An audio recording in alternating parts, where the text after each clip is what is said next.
What is going on? What is going on? It is about that time. You know, today is the day before Thanksgiving. If you celebrate it, hopefully have a happy Thanksgiving and everything goes well with you for the week. This is my last day to work this week. I will definitely be enjoying the festivities and playing some video games, but I didn't make this video about that. The PlayStation 2, y'all. The PlayStation 2 has surpassed the lifetime sales of 160 million. Who's out here still selling PlayStation 2s that are like new to be officially be counted? The console came out in 2000. Matter of fact, March of 2000. So it's almost 25 years old, and it is still selling. People are still buying them, and I think that's a great thing. You know, there's a lot of PlayStation 2s out here in the wild, and as for me being a original Xbox guy, I can honestly say that I love the PS2 almost just as much as the original Xbox. I have 3 of them, 2 American ones, 1 fat, 1 slim, and I also have a Japanese PS2, which I absolutely love. The system is fairly durable. If you get a hard drive with the PlayStation 2, it is just as fantastic, if not, you know, slightly, and I will admit this, slightly better than the original Xbox, because their library is absolutely amazing. The only drawback to the PlayStation 2 is that 480i output. Oh my God. If you don't have a CRT, that 480i output will haunt you, no matter if you have an upscaler, no matter if you have like these HDMI converters. That 480i is awful, not just with the PS2, but with any type of content for it if you don't have a CRT. Nevertheless, let's talk about this. The PlayStation 2 is king, and I think it will always be king. The Switch got close to surpassing it, but the Switch sales kind of fallen off a little bit. But it may end up passing it at some point. I mean, you probably look at the next 5, 10 years down the line, it'll probably surpass the 160, or probably pass PS2. But when you look at that library of the PlayStation 2, you look at the games that came out on the PlayStation 2, it is one of the greatest libraries in all of gaming consoles. You know, I'm more of a original Xbox guy. I talked about this before because of the Dreamcast, because I'm in love with the quirkiness and the uniqueness and the charm and just the everything about the Dreamcast.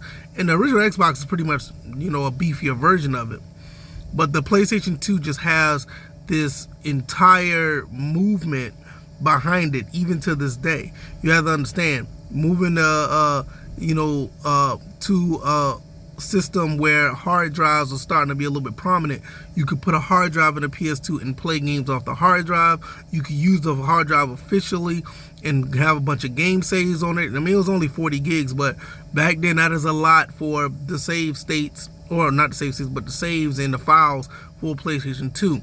It was backwards compatible with the PlayStation 1, which that opened up a whole nother area of gaming, where I think that's one of the reasons why the PlayStation 2 is still so popular, because the PS2 is cheap, is readily available, and it still play PlayStation 1 games, so you don't have to go out and get a PlayStation 1, and you can authentically play PlayStation 1 games, natively play them at the resolution that they're intended to be played, unlike the PlayStation 3, where the PlayStation 3 can have a situation where you play the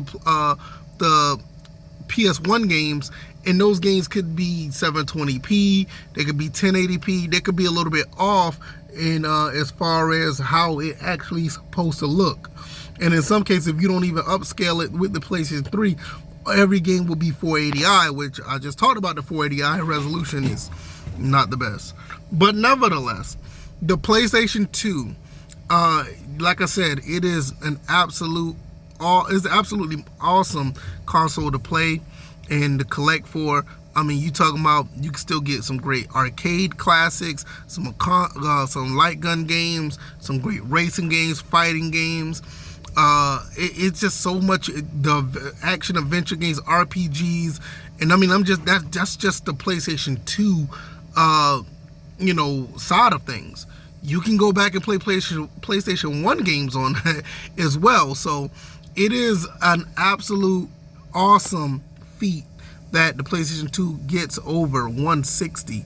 That is absolutely amazing. And for me, I want to take the time and play some PlayStation 2 when I finish work for the day, and I'm going to play a little bit of it. One thing I'm not going to play, and I've given up on this, and I know this is not necessarily off topic, but I tried to finish because part of my backlog. I've been playing like the Killzone series. I am not going to finish Killzone 1 on the PlayStation 2. That game is so outdated. And I tried, and I could play anything. I can play anything and everything and have no problem with it. But that game, I am at chapter 6 or chapter 7. I can't do it. I'll probably try Killzone HD, the HD version of it, but the PlayStation 2 version, I'm good on it. I'm going to jump to something else and start something else on my PlayStation 2 backlog because, yeah, I'm good on that. But other than that, I can play almost anything else on the PlayStation 2, y'all. Hopefully, you guys have a way to play a PlayStation 2. They're pretty cheap now. I mean, I've seen them in the store now for probably around about $30, maybe $40, depends on where you go. But yeah, let me know what you guys think. Are you guys playing the PlayStation 2? Are you celebrating the 160 million units sold? Do you still play yours from time to time? What do you guys do? I'm gonna get out of here, and I'm gonna get the rest of my day done so I can start enjoying my holiday. Hopefully you guys do the same. I'll see you guys in the next one. All right, y'all, I'm out. Peace.